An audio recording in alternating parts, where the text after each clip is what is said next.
Hello दोस्तों, स्वागत है आप सभी लोगों का एक बार फिर से आपके अपने चैनल RJN मैथ्स सॉल्यूशन में। दोस्तों, हम UPSI 2021 की तैयारी कर रहे थे।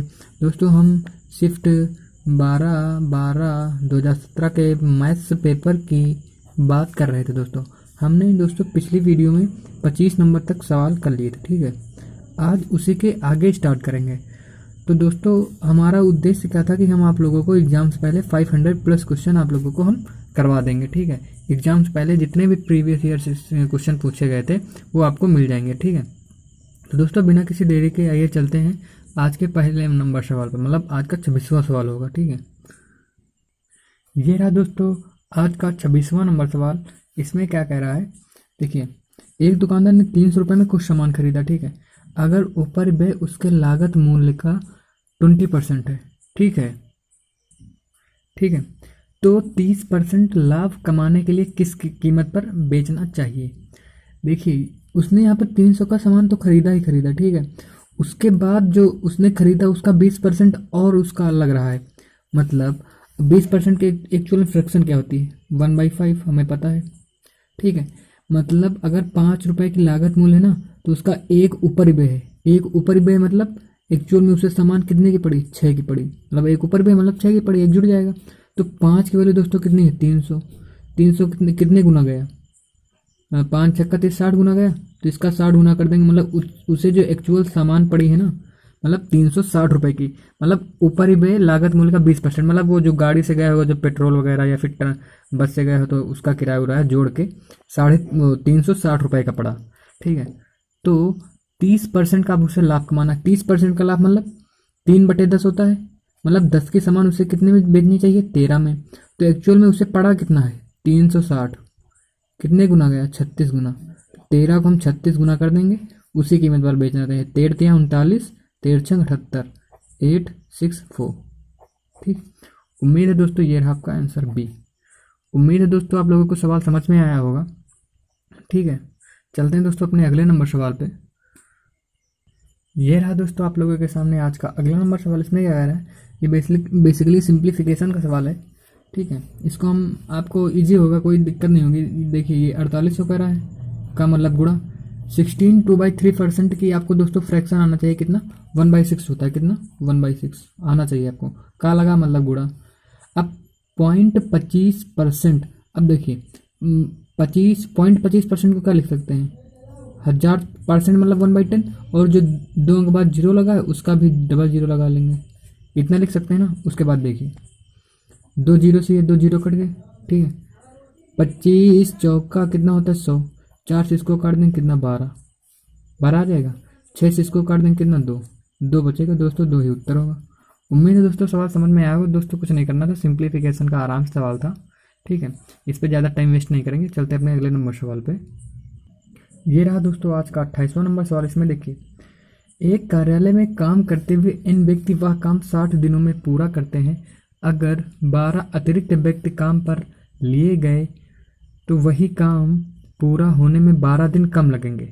देखिए दोस्तों, इस तरह के सवालों में दोस्तों हम आपको एक मेथड बताएंगे, आपको उसी तरीके से करना। बाकी जो M1 D1 T1 कहते हैं वो हम नहीं करेंगे। देखिए हम क्या करेंगे, हम देखिए आपको मेथड बताने जा रहे हैं। यहाँ पर M, ठीक है, M मतलब जो मैन या फिर जो मैन होते हैं। ठीक है, W मतलब वर्क, और T मतलब टाइम। ठीक है, इतना आप कर लीजिएगा। उसके बाद हम यहाँ पर देखेंगे, कार्यालय में काम करते हुए इन व्यक्ति, हमने इन व्यक्ति लिख लिया, वह काम 60 दिनों में पूरा करते हैं। मतलब कोई एक काम है, एक वर्क क्या है, कोई एक वर्क है, उसे कितने दिन में पूरा करते हैं, 60। ठीक है, अगर 12 अतिरिक्त व्यक्ति काम पर लिए गए, अगर 12 N+12 व्यक्ति अतिरिक्त हो गए ना, तो वही काम पूरा होने में 12 दिन कम लगेंगे। ठीक है, वही काम, भैया हमने काम एक माना था तो वही काम है तो काम तो बराबर होगा। अब 12 दिन कम लगेंगे मतलब कितना लगेगा, 48 डेज।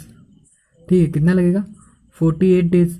तो भैया देखिए अब यहाँ पर क्या करेंगे, इसका गुणा इससे और इसका गुणा इससे। देखिए इसके नीचे लाइन खींचेंगे, पहले N+12 इंटू 1 इंटू इससे गुणा इसका करेंगे बराबर।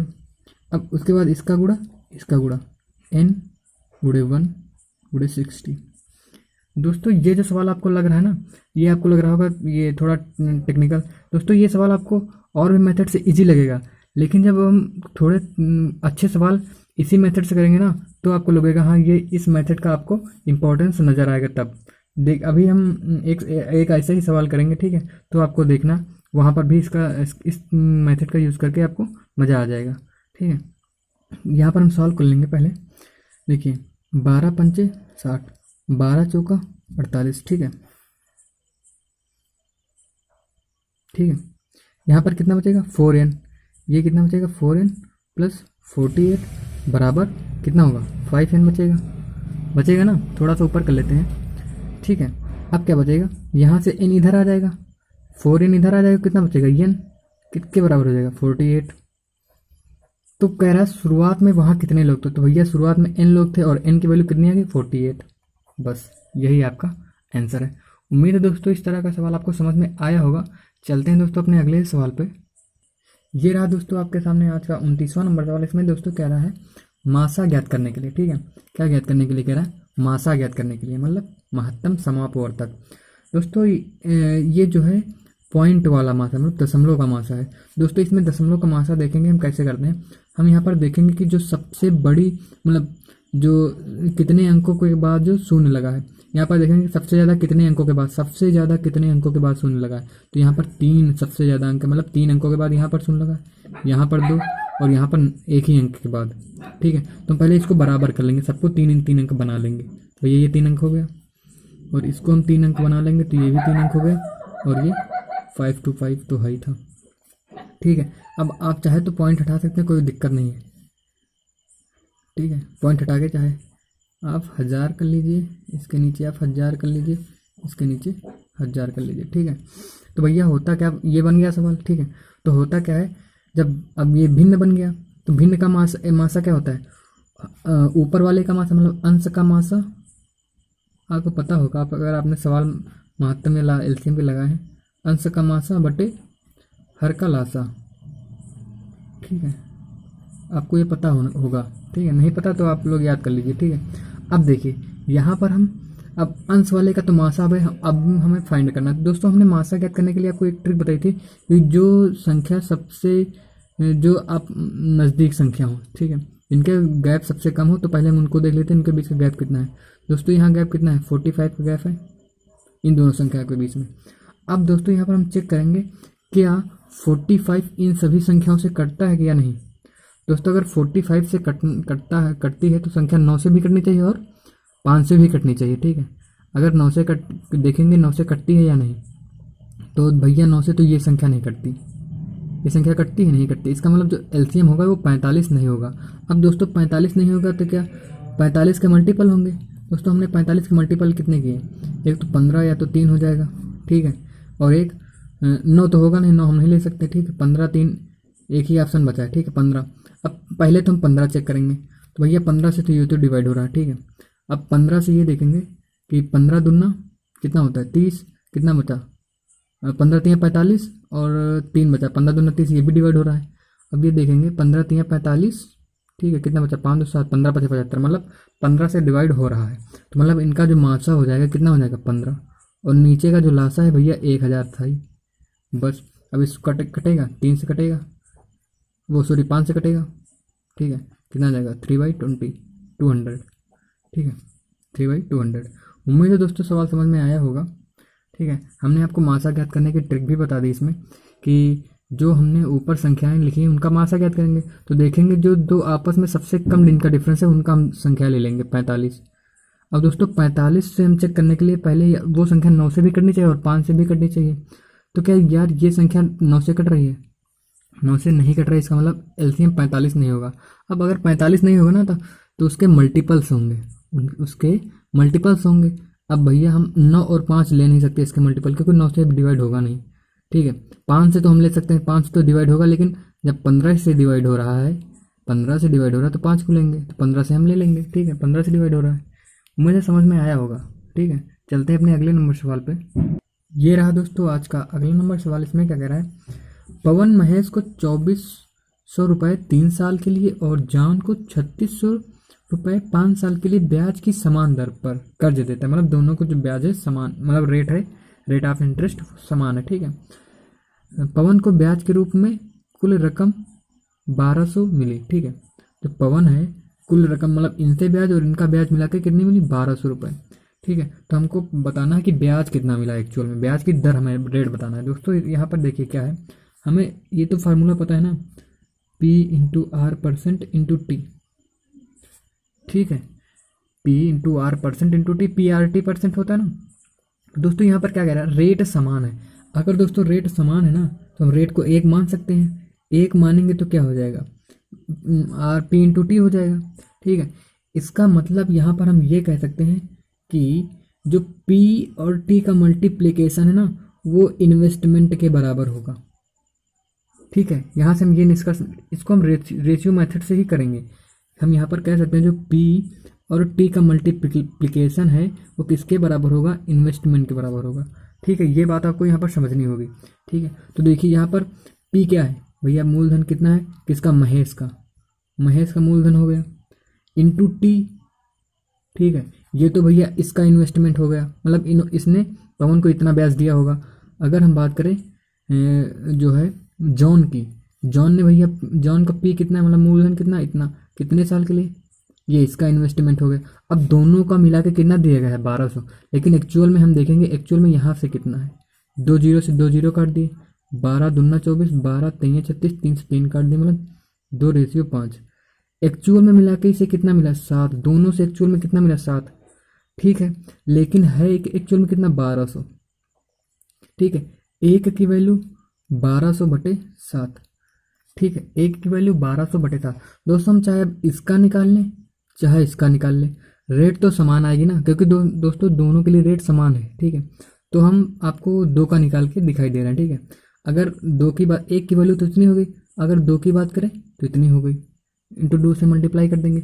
लेकिन एक्चुअली ये कितने साल का ब्याज है, क्योंकि भैया महेश 3 साल के लिए पैसा लेता है, तो ये कितने साल का ब्याज हो गया, 3 साल का। हमें पता है 3 साल का ब्याज कितना हो गया, 12 दूनी, चलिए गुणा नहीं करते, ठीक है, इंटू 2 डिवाइडेड बाई पूरा 7।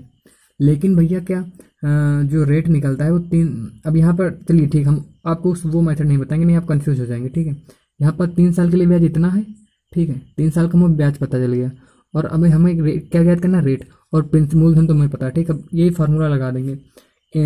इन्वेस्टमेंट क्या होता है, इनमें जो हमें ब्याज दिया है कितना होता है, 1200 गुणे 2/7 बराबर क्या होता है, मूलधन।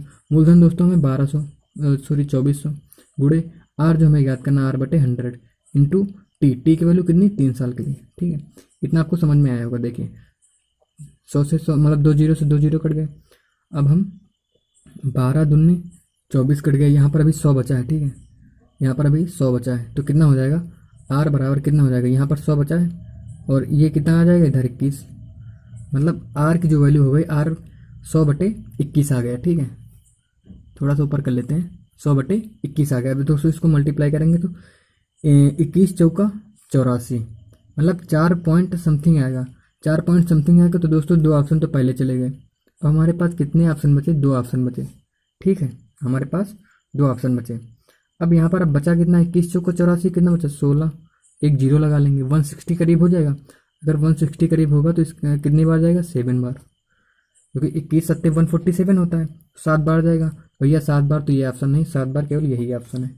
बस हमें इतनी कैलकुलेशन करनी थी, ठीक है दोस्तों। हमें मतलब ऑप्शन बताएंगे कि हमें कितनी कैलकुलेशन करनी है या कितनी नहीं करनी, ठीक है। उम्मीद है दोस्तों आपको ये जो सवाल है अच्छा लगा होगा और समझ में भी आया होगा। चलते हैं अपने अगले नंबर सवाल पे। ये रहा दोस्तों आज का अगला नंबर सवाल। इसमें क्या कह रहा है, 15 सितंबर 2212 को हफ्ते का कौन सा दिन होगा। दोस्तों इस तरह के सवालों में देखिए, ये रीजनिंग के काफ़ी अच्छे लेवल के क्वेश्चन हैं दोस्तों कैलेंडर में, ठीक है। एक्चुअल में जो कैलेंडर है ना दोस्तों, रीजनिंग का पार्ट ना होकर ये मैथ का पार्ट यूपीएसआई में है, ठीक है। तो दोस्तों आइए हम डिस्कस कर लेते हैं इसको भी। देखिए होता क्या है, जो 1200 मतलब जो शताब्दी ईयर होता है, मतलब जैसे कि 2000, ठीक है, इसको हम 2000 से लेंगे। इसको हम कैसे, पहले फ्रैक्शन में लिखेंगे, मतलब 2000 प्लस 200, उसके बाद कितना 12, ठीक है, 2200। उसके बाद हम कहाँ तक जाएंगे, 11 तक जाएंगे, 12 तक नहीं जाएंगे, अगर 12 तक जाएंगे ना तो भैया 12 पूरा हो जाएगा, 11 तक जाएंगे तो कितना हो जाएगा, 2211 तक हो गया। ठीक है, अब यहाँ पर हमें कितना ऑड डे की फाइंड करना है, ऑड डे कितना होना चाहिए। ठीक है, तो दोस्तों होता क्या है, जितने भी शताब्दी ईयर हैं, जैसे कि 12, जैसे कि जो 400 का मल्टीप्लाई है, जितने भी 400 के मल्टीप्लाई है ना, मतलब ये 400 का मल्टीपल है ना, 400 का दोस्तों, इसमें क्या होगा, जीरो ऑड ईयर, इसमें एक भी ऑड ईयर नहीं होगा। ठीक है, ये जीरो हो गया। ठीक है, प्लस अगर हम बात करें 200 की, ठीक है, 200 की बात करें दोस्तों, 200 100 में कितने होते हैं, 100 में हमें पता है 5, वो भी 100 में कैसे 5 होते हैं, देखिए दोस्तों, जो शताब्दी ईयर होता है ना, उसको 400 से मल्टीपल होना चाहिए। क्या ये 100 400 से मल्टीपल है, नहीं मल्टीपल है दोस्तों। एक्चुअल में होता क्या है, अगर ये 400 मल्टीपल नहीं, मतलब जो शताब्दी ईयर होगा, मतलब 1.25 साल होगा, वो लीप ईयर नहीं होगा। ठीक है, हम दोस्तों हमें पता है कि हम यार लीप ईयर को जो 4 से मल्टीप्लाई करके देखते हैं, बेसिकली हम केवल ईयर को देखते हैं। अगर लीप ईयर होगा ना तो वो 400 से सॉरी लीप ईयर नहीं, शताब्दी ईयर जो होगा वो 400 से मल्टीपल होगा, तभी वो किसका क्या होगा, लीप ईयर होगा, अन्यथा नहीं होगा। ठीक है, तो हम देखेंगे 1 से लेकर 100 साल तक कितने ऑड ईयर होते हैं। ठीक है, तो भैया हमें पता है 1 से लेकर 100 साल तक तो 100 ऑड ईयर तो होंगे ही होंगे, क्योंकि भैया एक साल में कितने दिन होते हैं, 365, और 301 साल में 365 अगर इसको 7 से डिवाइड करें ना तो इसमें एक ऑड ईयर होता है। ठीक है, तो 100 साल में कितने होंगे, तो 100 तो होंगे ही होंगे। अगर एक साल में एक ऑड ईयर होता है तो 100 साल में 100 तो होंगे ही होंगे। उसके बाद जो लीप ईयर होता है ना दोस्तों, लीप ईयर में कितने होते हैं, दो दो होते हैं। ठीक है, लीप ईयर में कितने होते हैं, दो दो होते हैं दोस्तों। हमने सबका एक एक तो ले ही लिया है। उसके बाद जो लीप ईयर बचे हैं, लीप ईयर कितने होंगे दोस्तों, 4 से हम डिवाइड कर लेंगे इसको, कितना आ जाएगा, 25। 4 से इसको अगर 100 को 400 से डिवाइड कर लें तो कितना होगा, 25। लेकिन क्या जो 1.25 साल है वो लीप ईयर होगा, नहीं होगा, इसलिए एक माइनस कर लेंगे, कितना आ जाएगा, 24। इसमें 24 लीप ईयर होंगे। ठीक है, और 24 ऑड डे भी होंगे। ठीक है, अब इसको हम 7 से मल्टीप्लाई कर लेंगे तो 124 डिवाइडेड बाई 7, इसको आप करेंगे तो 5 ऑड डे आ जाएगा। ठीक है, 5 ऑड डे आ जाएगा। उम्मीद है समझ में आया होगा। अगर 5 ऑड डे, अगर 100 साल में 5 ऑड डे होते हैं तो 200 में कितने होंगे, तो भैया 200 में हो जाएगा 5 × 5 मतलब 10, 10 डिवाइड बाई 7 कितना हो जाएगा, 3। आपको लेकिन दोस्तों ऐसे आना चाहिए। ठीक है, यहाँ पर कितना हो जाएगा, 3। ठीक है, कितना हो जाएगा, 3। ठीक है, इसी तरह हम अगर 300 की बात करें तो 15/7 मतलब 1 हो जाएगा। और 100 की बात, 400 की बात करें दोस्तों, मतलब इसमें कितने होते हैं, 400 की बात करें दोस्तों, आप यहाँ पर काउंट कर लीजिएगा, 5 1 6। ठीक है, मतलब इसमें 0 होता है। ठीक है, इसमें 0 होगा। ठीक है, और अब आगे बात करते हैं 11 में। ठीक है, मतलब 11 की अगर बात करें, 11 की, तो दोस्तों 11 में क्या होगा, इसको अगर 7 से मल्टीप्लाई करेंगे तो कितना आएगा, 7 से मल्टीप्लाई करेंगे तो कितना आ जाएगा, कितना बचेगा, 3 तो बचेगा ही बचेगा। ठीक है, कितना बचेगा, नहीं इसको 3 से मल्टीप्लाई ना करके, सॉरी, एक सेकेंड, इसमें क्या करेंगे भैया, अब 11 साल हैं तो भैया 11 साल में 11 तो ऑड ईयर होंगे ही होंगे, प्लस लीप ईयर भी होंगे। कितने लीप ईयर होंगे बस हमें यही पता करना है। तो दोस्तों 4 और 8, 4 8 मतलब 2 लीप ईयर होंगे, तो 2 वो हो गए। ठीक है, उसके बाद हम मतलब 11 तो साल कंप्लीट हो गए, 11 साल कितने हो गए, कंप्लीट हो गए। अब उसके बाद हम जाएंगे जनवरी पर, तो जनवरी में 3, फरवरी में क्या 2022, ठीक नहीं 2022 नहीं 2212 क्या लीप ईयर है दोस्तों। इसको 4 से मल्टीप्लाई कर लेंगे, 4 से ये डिवाइड हो रहा है, मतलब 2212 क्या है, लीप ईयर है। तो भैया जनवरी के दिन हो गए। अब फरवरी में 1 दिन होगा, मार्च में 3 हो गए, अप्रैल में 2 होंगे, मई में 3, जून में 2, जुलाई में 3, अगस्त में 3 और सितंबर में 15। अब 15 को 7 से डिवाइड कर लेंगे तो कितना बचेगा, 1, तो चाहे 1 लिख लेंगे। ठीक है, अब जितने भी 7 बनते जाएंगे हम उनको काटते जाएंगे, जैसे 3 3 6 1 7, ये कट गया, 3 3 6 1 7, ये कट गया। ठीक है, 3 2 5 5 2 7, ये कट गया। ठीक है, अब 11 और 3 14, ये भी मल्टीप्लाई है ना 7 का, तो जितने भी आप 14 काट देंगे, उसके बाद कितना बच गया, हमारे पास केवल 2 बच गया। अब 2 दोस्तों क्या दर्शा रहा है, 2 ये दर्शा रहा है कि जब 1 बचता है तो उस दिन सोमवार होता है, जब 2 बचेगा तो मंगलवार होगा। दोस्तों 2 बच रहा है ना, तो क्या हो जाएगा, मंगलवार। ठीक है, उम्मीद है दोस्तों आप लोगों को सवाल समझ में आया होगा। दोस्तों नहीं समझ में आया ना तो आप लोग थोड़ा सा कैलेंडर आप पढ़ लीजिएगा, यूट्यूब पे तो ढेर सारे सेशन पढ़े हैं, ठीक है, कैलेंडर के आप यूट्यूब से भी पढ़ सकते हैं, ठीक है। वैसे मैंने समझाने की आपको पूरी कोशिश की है, ठीक है।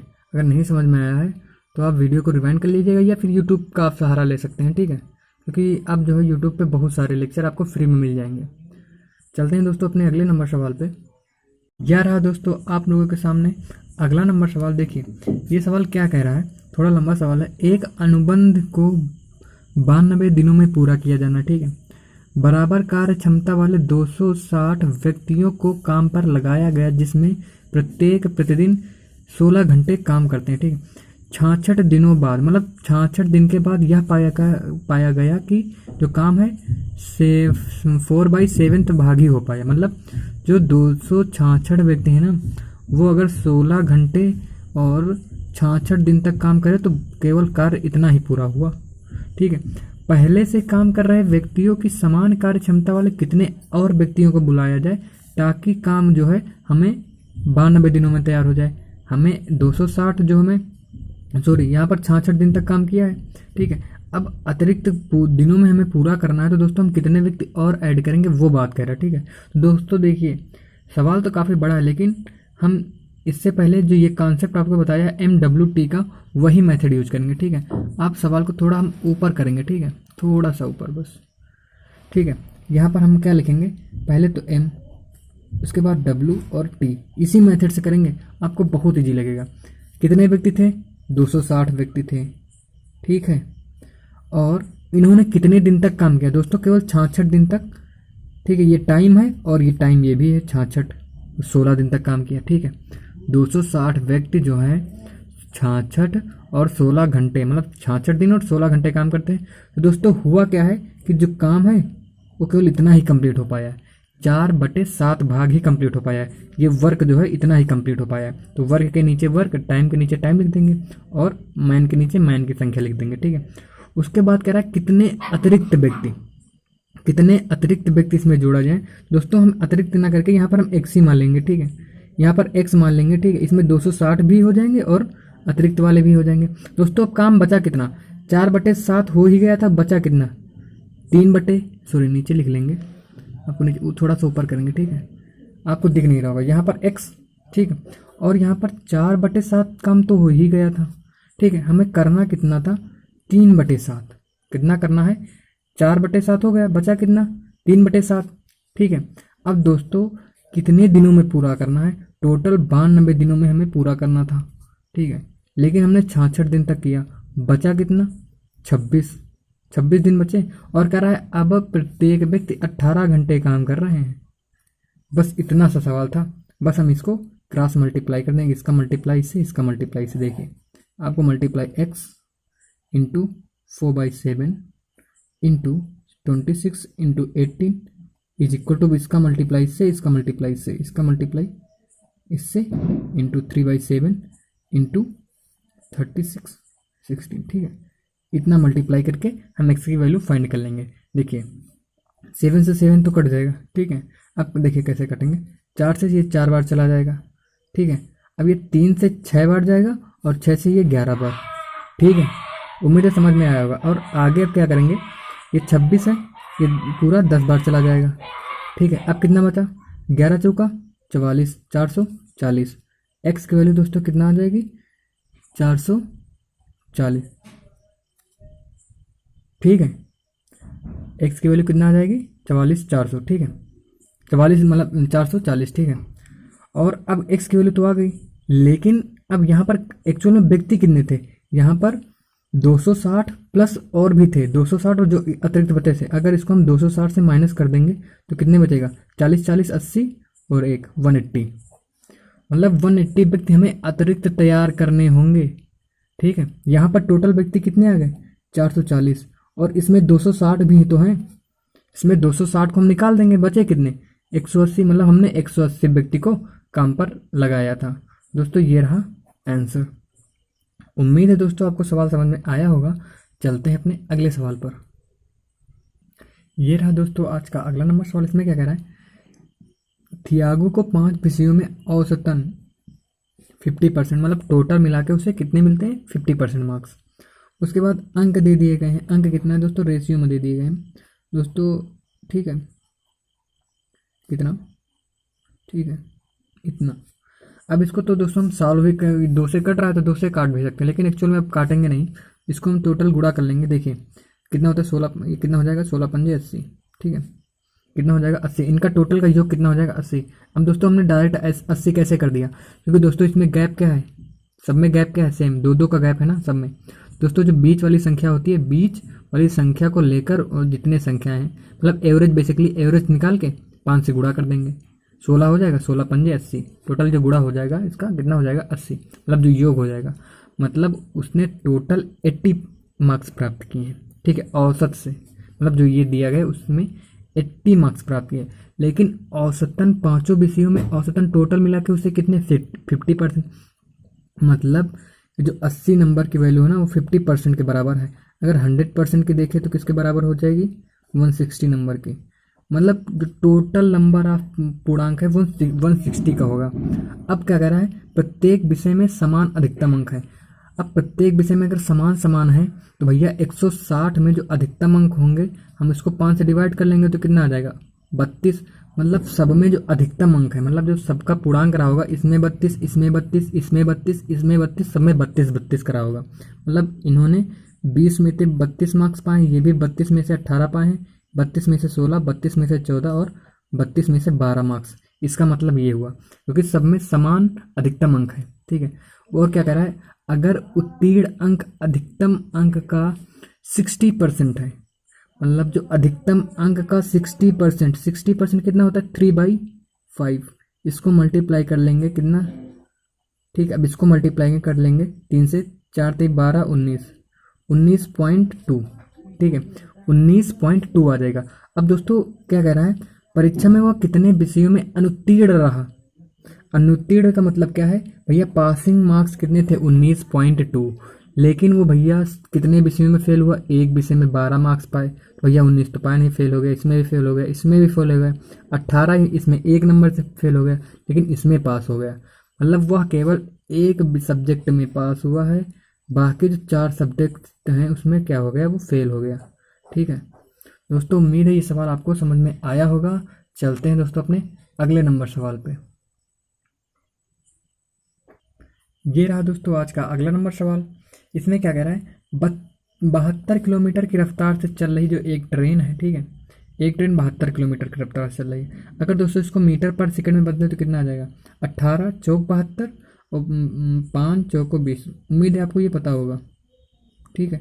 जो 18 किलोमीटर पर आवर की जो वैल्यू होती है वो 20 मीटर पर सेकंड के बराबर होती है।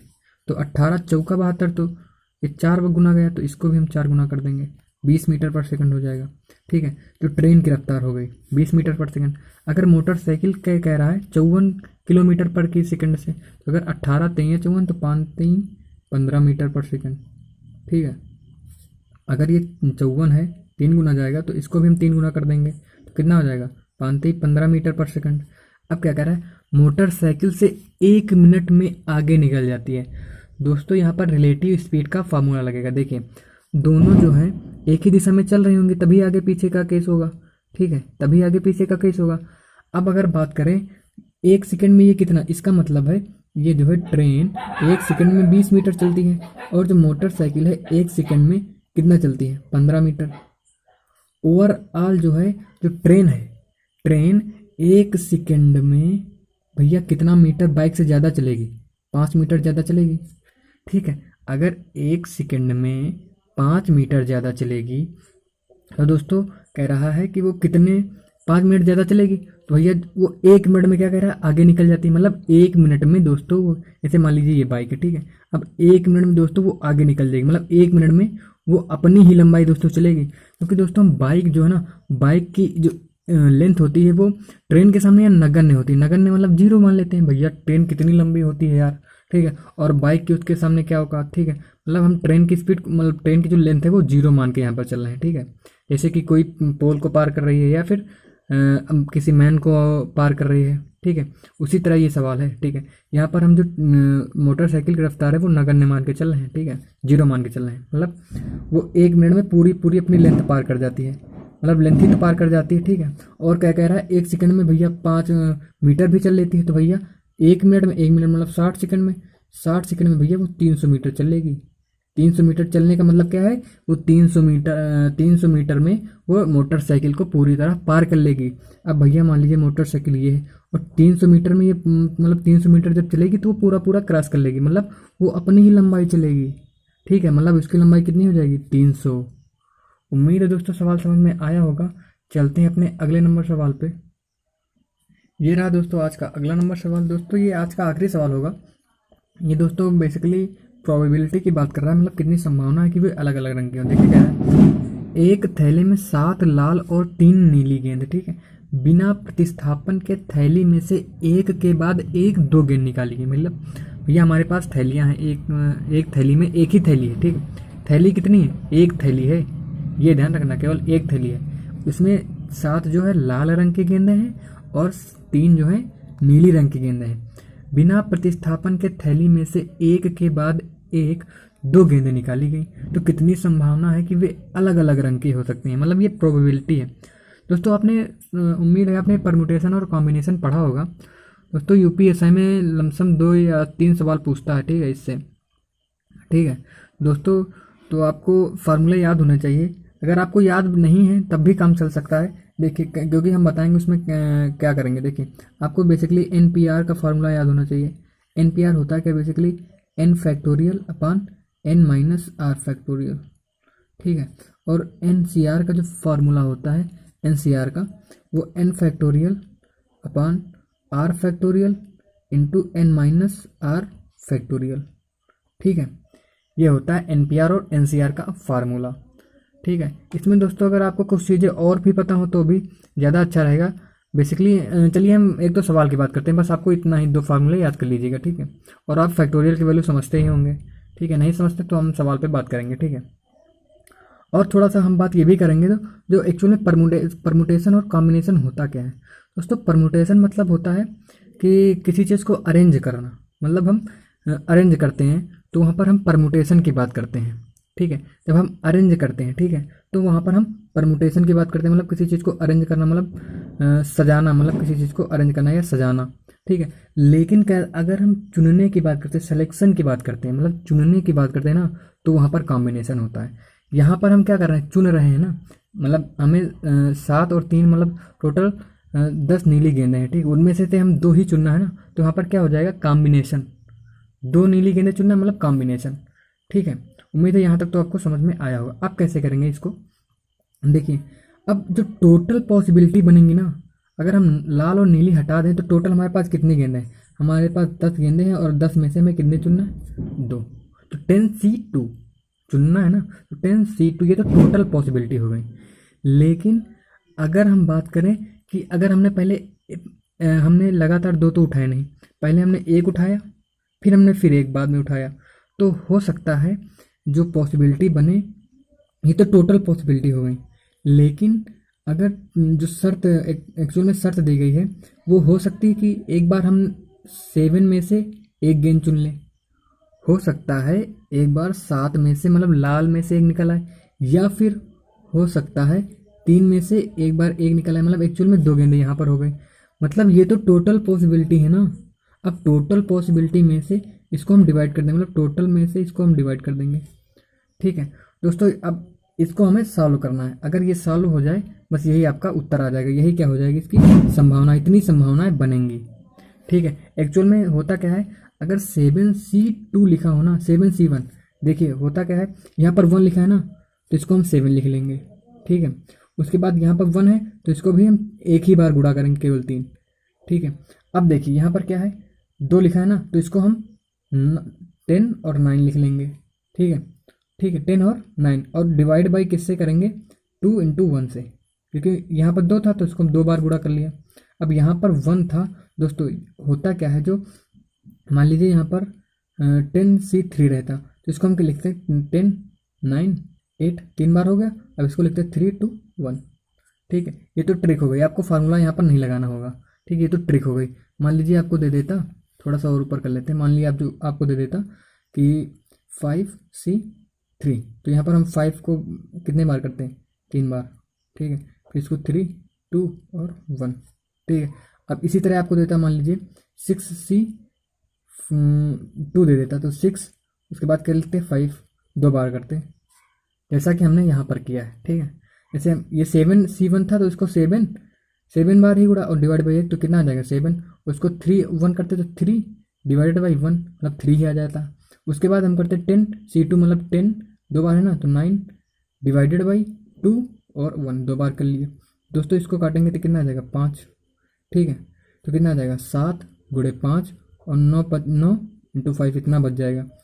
अब कितना कटेगा 3 से ये कट जाएगा मतलब कितना आ जाएगा 7/15। बस यही पॉसिबिलिटी बनेंगी 7/15 की, ठीक है। उम्मीद है दोस्तों आप लोगों को ये जो वीडियो है समझ में आया होगा दोस्तों। हमने इसमें टोटल 45 क्वेश्चन कर लिए, ठीक है।